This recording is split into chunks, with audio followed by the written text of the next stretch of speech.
All right, let's get right into it. There are very few things that can cause a homeowner more stress than spotting a patch of mold. I mean, your mind just starts racing, right? Is it dangerous? How in the world did it get here? And of course, how do I get rid of it? So you call in an expert, but how can you be sure their advice is the real deal and not just some expensive guess? And that quote really gets to the heart of it, doesn't it?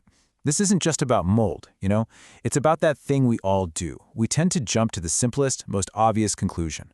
But when it comes to an inspection, that instinct, it's a recipe for disaster. It leads to wasted money, a ton of stress, and a problem that, frankly, never really goes away. So let's break down the logic that separates a real investigation from a costly guess. See, here's the thing about a flawed inspection. The cost isn't just the fee you paid the inspector. No, it's the cost of the wrong fix. It's the price of ripping out a wall that was perfectly fine. Or, even worse, the cost of not fixing the leaky gutter. That's the real culprit behind the whole mess. A bad inspection basically sends you chasing your tail, throwing money at shadows while the real problem just keeps getting worse. Think about it like this. Every single thing you do to fix the problem, all of it, is built on that very first assessment. So if that foundation is cracked, everything that comes after it, the cleaning, the repairs, the prevention, it's all going to crumble. This first step is absolutely the most critical one in taking back control of your home's health. Okay, so how do you protect yourself from all this? Well, let's get specific. We're going to walk through the most common red flags, the things that should make you say, wait a second. These are the signs that tell you an inspector might be leaning on myths and shortcuts instead of actual solid evidence. This is your guide to spotting bad advice before it ends up costing you a fortune. First up, and this is a big one, is the color myth. We've all heard that scary phrase, toxic black mold. But here's the real scoop. A whole bunch of different molds can look black. Its color tells you almost nothing about what type it is or what risk it poses. So if an inspector comes in and makes a huge deal about the color, that's a massive red flag. They're not diagnosing, they're just guessing. Now this is where things get interesting. How data can be totally misused. Imagine an inspector puts a meter in your wall and it pops up with this number, 85% moisture. Okay, so what? What does it actually tell us? Is that crazy high? Is it a sign of a huge leak? Or could it be totally normal for that part of the wall on a really humid day? And that leads us straight into red flag number 2, relying on a single reading from a tool. You see, a single data point without any context is pretty much useless. A true professional uses a moisture meter to find patterns. They'll compare that damp reading to a dry control area right nearby. Just remember, one number doesn't prove anything. It's just a clue, a breadcrumb that starts the real investigation.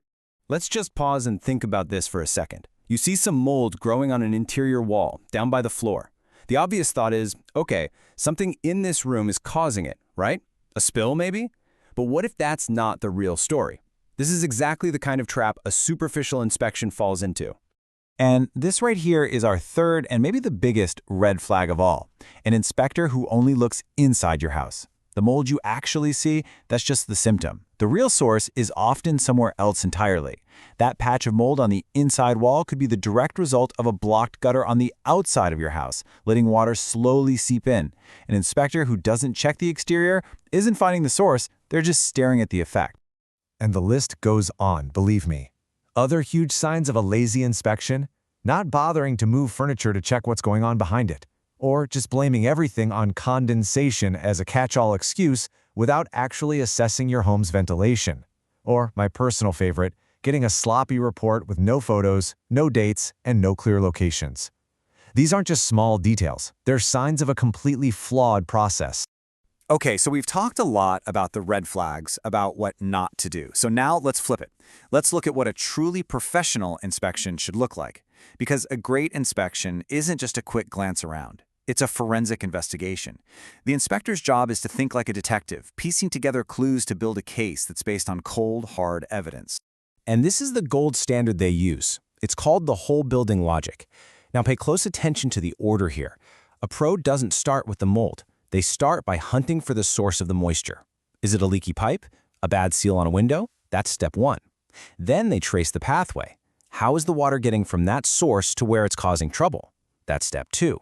And only then, at the very end, do they analyze the symptom, the mold itself. It's a logical chain of evidence, source to pathway to symptom. It leads to the right answer every single time. And that, right there, is the fundamental difference. This is about demanding real proof. A professional assessment is never ever based on just a hunch or one observation. It's a solid conclusion that's built by weaving together multiple pieces of evidence: the visual inspection, the tool readings, the exterior check, the ventilation analysis, that all point to the very same root cause. So, what does this all mean for you? Well, it means you can stop being a passive observer and become an informed client who knows exactly what to ask for. You now have the tools to tell the difference between an inspector who's just guessing and one who's actually proving their case. So here it is, the bottom line. Never ever accept an explanation that's built like a house of cards on just one piece of evidence. Demand a report that actually connects the dots for you. Ask them, okay, what other evidence do you have that supports this conclusion? A solid report will show you exactly how all the different clues point to the same logical answer. And hey, here's a final pro tip for you. In the report, look for something called scope limits.